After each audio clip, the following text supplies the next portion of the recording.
Hi, creative വേൾഡിലേക്ക് എല്ലാവർക്കും സ്വാഗതം.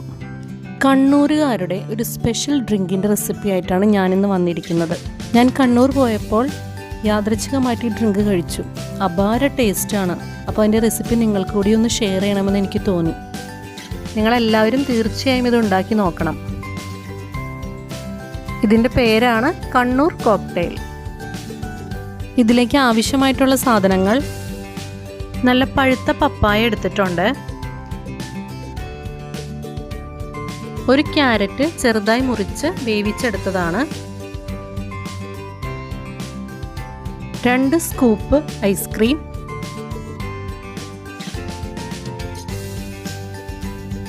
കുറച്ച് കാഷ്യൂ നട്ട്സ്, കറുത്ത മുന്തിരി, കോൺഫ്ലേക്സ്. ഇതാണ് ഈ ഡ്രിങ്കിലെ മെയിൻ ഇൻഗ്രീഡിയൻസ്. പിന്നെ ഇതിലേക്ക് വേണ്ടത് പാല് ഫ്രീസറിൽ വെച്ചിട്ട് നല്ലപോലെ കട്ടയാക്കി ഞാൻ ചെറിയ പീസാക്കി മുറിച്ചെടുത്തിട്ടുണ്ട്. ഇനി നമുക്ക് മിക്സിയുടെ ഒരു ജാർ എടുത്തിട്ട് അതിലേക്ക് പപ്പായ, ക്യാരറ്റ്, പാല് കട്ടയാക്കിയത്, ഐസ്ക്രീം എന്നിവയും കൂടി ചേർത്ത് നമുക്കൊന്ന് നന്നായിട്ട് അടിച്ചെടുക്കാം. ഇതിൽ ഞാനിപ്പോൾ 1 ഗ്ലാസ് ഡ്രിങ്ക് ഉണ്ടാക്കുന്നതിൻ്റെ അളവാണ് കാണിച്ചിരിക്കുന്നത്. നിങ്ങൾക്കിപ്പോൾ എത്ര ഗ്ലാസ്സാണോ ഡ്രിങ്ക് ഉണ്ടാക്കാൻ ഉദ്ദേശിക്കുന്നത് അതനുസരിച്ച് ഇൻഗ്രീഡിയൻസിൻ്റെ അളവ് കൂട്ടാം.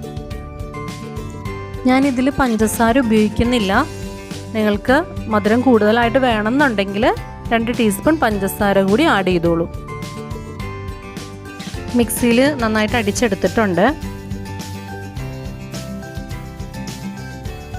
ഇനി ഇതിലേക്ക് നമ്മൾ എടുത്തു വെച്ചിരിക്കുന്ന ഉണക്കമുന്തിരി, കാഷ്യൂ നട്ട്സ്, കോൺഫ്ലേക്സ് ഇവ ചേർത്ത് കൊടുത്ത് നന്നായി ഒന്ന് ഇളക്കി യോജിപ്പിച്ചെടുക്കാം.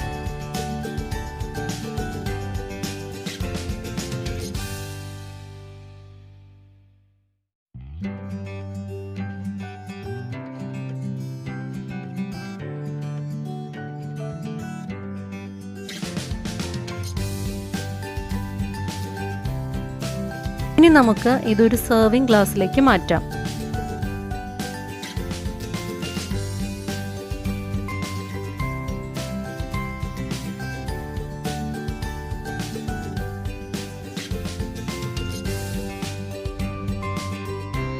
ഇനി ഇത് ഇഷ്ടമുള്ള രീതിയിൽ ഗാർണിഷ് ചെയ്തെടുക്കാം.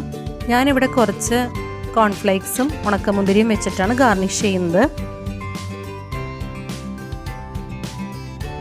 ഐസ്ക്രീം ഉണ്ടെങ്കിൽ കുറച്ച് ഐസ്ക്രീം കൂടി നമുക്ക് ചേർത്ത് കൊടുക്കാം. അതിൻ്റെ മുകളിൽ കാഷ്യൂ നട്ട്സ്, ബദാം, പിസ്ത, ചെറി ഇതെല്ലാം വെച്ച് നിങ്ങൾക്ക് ഇഷ്ടമുള്ള പോലെ ഗാർണിഷ് ചെയ്തെടുക്കാം.